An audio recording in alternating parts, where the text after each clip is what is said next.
You can stay here, but you need to earn your keep. That means cooking, cleaning, and helping out around the house. If that doesn't work for you, we can find you somewhere else to go." My daughter-in-law said that to me on a Tuesday afternoon. Not quietly, not as a suggestion. She said it, standing in the hallway of the house I had helped my son buy. Standing there with her arms crossed and her chin lifted, the way she always did when she wanted something to feel official. I didn't say anything right away. I had just flown in from Portland 2 days earlier, still carrying the particular exhaustion of a man who had buried his wife 6 weeks before, and then spent the following month sorting through 41 years of a shared life, towels, photographs, a ceramic mug she'd bought in Sedona that I couldn't bring myself to donate. I had said yes when my son offered, insisted really, because I didn't know what else to say. The house in Portland was too quiet. Every room had a shape to it that used to mean something, so I had driven to the airport with 2 suitcases and what I thought was a new beginning. My name is not important. What I am is 62 years old, retired from 30 years of working in commercial insurance, and recently widowed. What I was, in those first few months in my son's house in Scottsdale, was invisible in a way I had never experienced before in my life.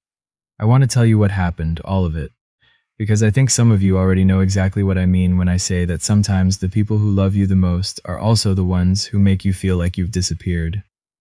My son, I'll call him by his role here, my son, is 40 years old. He manages logistics for a distribution company, works long hours, travels sometimes. He's a good man with a good heart who married a woman who runs that heart like a tight ship. His wife has opinions about how everything should go. The grocery list, the thermostat, the way the towels should be folded and placed in the linen closet. I'm not saying she's a bad person. I'm saying she's a specific kind of person, and I didn't fully understand what that meant for me until I was already living inside her house. The room they gave me was in the back corner, past the laundry room, down a short hall that also contained the door to the garage and a closet full of holiday decorations. It was a decent size, with a window that faced the side of the neighbor's fence. There was a full bathroom across the hall that I shared with their youngest, a 7-year-old named Becca, who kept her bath toys lined up on the edge of the tub in a specific order she took very seriously. The first week was fine. My son was home more than usual. His wife was pleasant in the careful way people are when a guest has recently suffered a loss.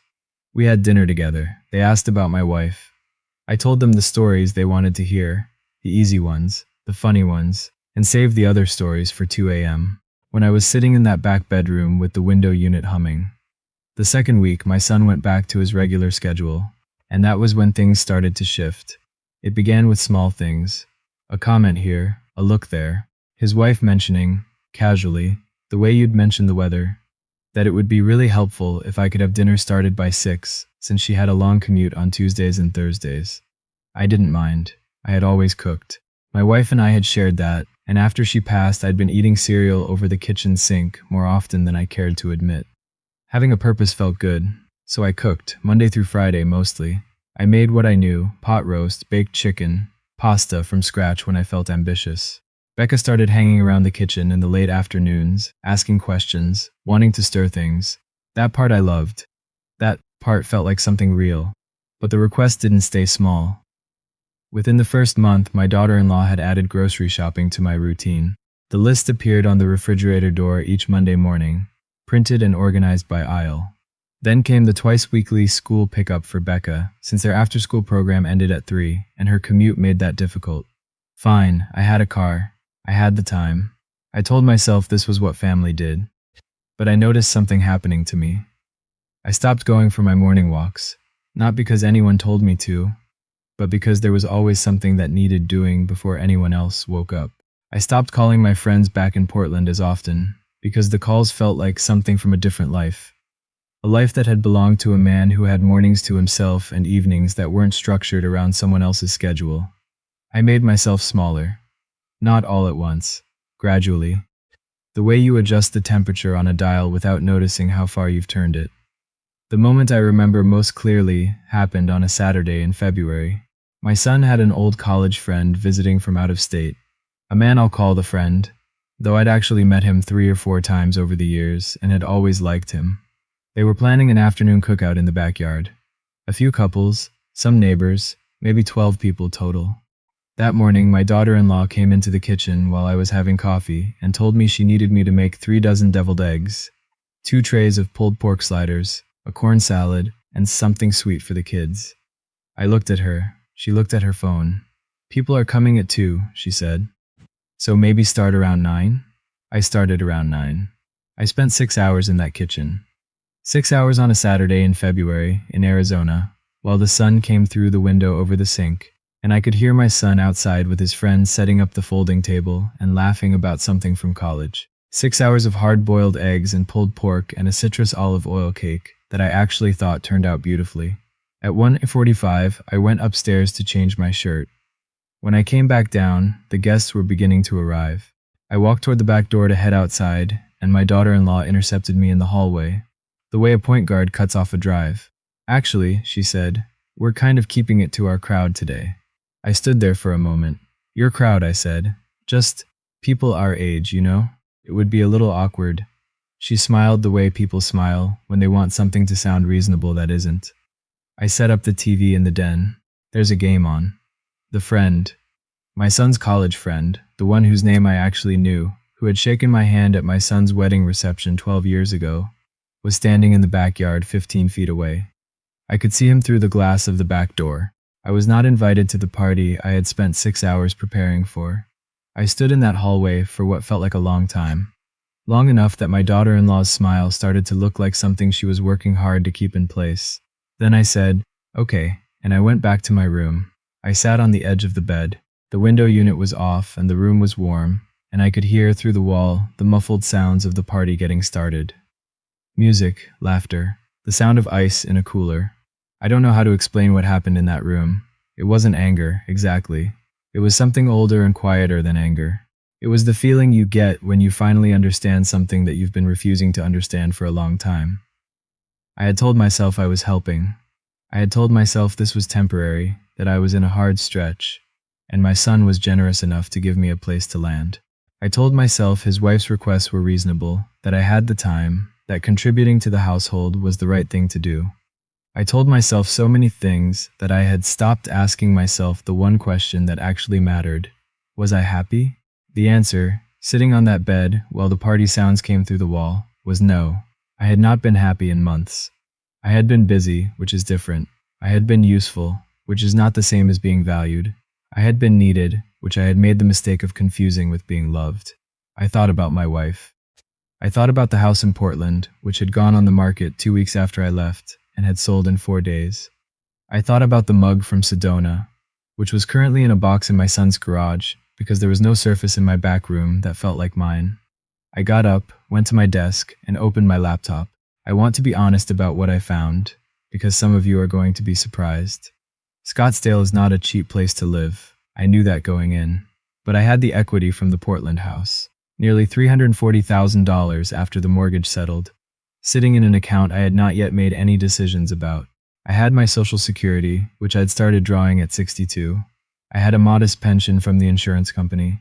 I started looking at apartments, senior communities, independent living places, regular apartment complexes with no age restrictions. I looked at places in Scottsdale. I looked at places in Tempe. I found a 2-bedroom apartment in a complex in Mesa. Good complex, covered parking, a small community pool for $1,650 a month. I looked at it for a long time, then I sent an inquiry. I told myself I was just gathering information. I told myself I wasn't making any decisions. But the woman who responded to the inquiry was kind and efficient. And 2 days later, I was sitting in her office signing a lease with a move-in date 5 weeks out. I drove home from that appointment and I did not tell anyone. The 5 weeks were not easy. Not because my son or his wife did anything dramatically worse. Things mostly continued as they had been. But now I was watching everything from a different angle. The way you look at a room differently once you've decided to leave it. I noticed that my daughter-in-law no longer said please when she texted me grocery lists. I noticed that my son, when he came home tired, barely registered that I was there. He'd walk past the kitchen while I was cooking, say something to Becca, grab a beer from the fridge, and disappear into the home office for an hour before dinner. I noticed that the olive oil cake I had made for the party, the one I was not invited to, was gone by Sunday morning, and no one mentioned it. I continued cooking. I continued picking up Becca from school. I continued buying groceries off the printed list that appeared every Monday on the refrigerator. I did all of it with the particular calm of a man who has made a decision and is simply waiting for the right day to carry it out. Becca somehow knew something was different. Kids do. She started bringing her drawings to my room in the evenings instead of the living room, sitting on the floor with her markers while I read. She showed me a drawing she'd made of a house with a dog in the front yard and a garden in the back. "Is that your house?" I asked. "It's going to be," she said, "when I grow up."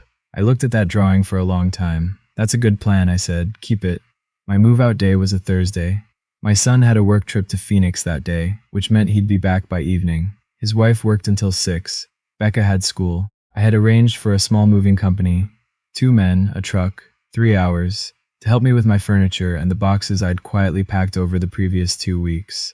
Most of my things had never left the garage anyway. The boxes from Portland, the mug from Sedona, my wife's photographs that I'd never found the right place to put. The movers arrived at 9. By noon, my room was empty.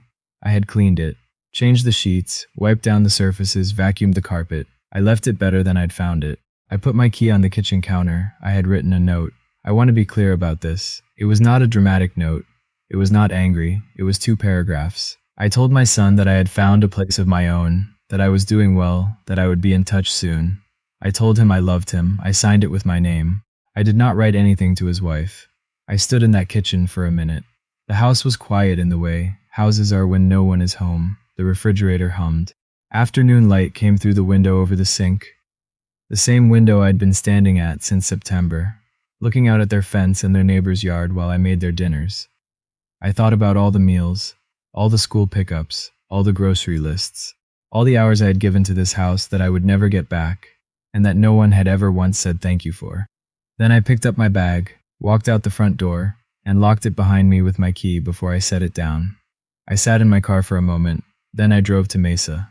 The apartment was on the 2nd floor. The woman from the leasing office had left the keys on the kitchen counter with a welcome card and a small potted succulent that I liked immediately. The place smelled like fresh paint and clean carpet. It had 2 bedrooms, one for sleeping, one that I intended to make into something. I didn't know yet what, an office maybe, or just a room for the things from Portland that deserved to be out of boxes. I set the mug from Sedona on the kitchen windowsill. I stood there and looked at it for a while. It was hand-thrown, terracotta-colored, with a small chip on the handle that my wife had always claimed made it luckier. She bought it at a market outside of town on our 28th anniversary, the trip where we'd splurged on a hotel with a balcony view and eaten dinner outside every night. I had not cried very much since she passed. I'd been too busy surviving. But standing in that quiet kitchen in Mesa with that mug on the windowsill, I cried for a little while. Not about the apartment, not about what I'd left, about what I was missing that couldn't come back, and also, unexpectedly, about the fact that I was standing in a room that was mine, that no one was going to come into and ask me to do something, and that for the first time in months I could hear myself think. My son called that evening at 7:14. I watched his name appear on my phone and I let it ring. He called again at 7:31. His wife called at 7:48, then again at 8:02. My son called 6 more times before 10 p.m. By the following Sunday, 6 days after I moved out, I had 37 missed calls between the 2 of them. I finally answered on day 7. My son was the one who got through. He wasn't angry, exactly. He sounded the way people sound when something they assumed was permanent turns out not to be, a little undone, a little bewildered, cycling through several feelings fast enough that none of them quite finished. "Dad, what happened? Why didn't you say anything?" I thought about the party. I thought about the 6 hours in the kitchen and the hallway interception and the people our age smile. I thought about 4 months of grocery lists and school pickups and dinner at 6, and no one ever once saying, "How are you doing?" Not really. Not in a way that wanted an actual answer. "I found a place I like," I said. "I'm doing well. But why didn't you tell me? We could have talked about this." "We could have," I said. "A lot of times." There was a silence on the line. "Your wife told me the party wasn't for people my age," I said. "I thought that was worth knowing." Another silence. Longer. "I didn't know she said that," he said. "I know," I said. "There are some things in your house that you don't know." I let that sit there. I wasn't trying to start a war. I wasn't interested in a war. I just wanted him to hear what I was actually saying, which is different from winning an argument. We talked for 40 minutes. It wasn't a perfect conversation, but it was honest in a way that our conversations had not been in a long time. He apologized. Not for everything. I don't think he fully understood everything yet. But he apologized for the party, which told me he'd already talked to his wife about it. Before we got off the phone, he asked if he could come see the apartment. Next week, I said. Give me some time to get settled. That was 7 months ago. My son comes over for dinner once or twice a month. He comes alone, mostly, though his wife has been twice, and the second time was genuinely fine. Better than fine, actually. We had a good conversation about Becca's school and a trip they were planning, and when she left she thanked me for dinner, which sounds like a small thing but wasn't. Becca comes over after school on Wednesdays. I pick her up and we stop for ice cream on the way, and she does her homework at my kitchen table while I make dinner. She still brings her drawings. She's working on a whole series of houses with gardens. I am not going to tell you that everything is perfect. My son and I are still finding our way back to something. His wife and I are two people who understand each other better, now that I'm not living inside her house. And that's about the most honest thing I can say about it. There are conversations that still need to happen. There are things I gave away, time, energy, months of my life, that I don't get back. That's the part people don't tell you about reclaiming yourself. It doesn't erase anything. It just means the math gets different going forward. But I wake up in the mornings now. I have coffee in my kitchen with the mug from Sedona on the window's sill, and the sun comes through the east-facing glass, and it's quiet in a way that belongs to me. I walk in the mornings, 3 miles 4 if I'm feeling good. I have been calling my friends in Portland back. One of them is talking about visiting in the spring. I have started taking a woodworking class on Thursday evenings at the community center near the complex, and I am, by most objective measures, terrible at it, and I don't care at all. Last month I set up the second bedroom. I put a small desk in there, and a bookshelf, and my wife's photographs. All of them this time, not just the easy ones, not just the trips and the holidays. The everyday ones too, the ones where she's not looking at the camera, where she's just herself in some ordinary moment that I'm happened to catch. Those are the ones that tell the truth about a person. I look at them sometimes, in the evenings, and I talk to her a little. I tell her about the woodworking class and Becca's drawings, and the way the sun looks through the kitchen window on clear mornings. I think she would have told me to leave sooner. She was always better than me at knowing when something wasn't working, but she also would have understood why it took me as long as it did, because she knew me. She knew that what I had been looking for, in that back bedroom in my son's house, wasn't really a roof or a routine. I was looking for a reason to still be here. I found it. Not where I was looking, but I found it. You don't have to win the argument. You don't have to wait for someone to recognize what you're worth. Sometimes the most powerful thing you can do is simply get up, pack carefully, leave the key on the counter, and drive toward whatever comes next. Some people will call you 37 times when you do, and you can answer when you're ready.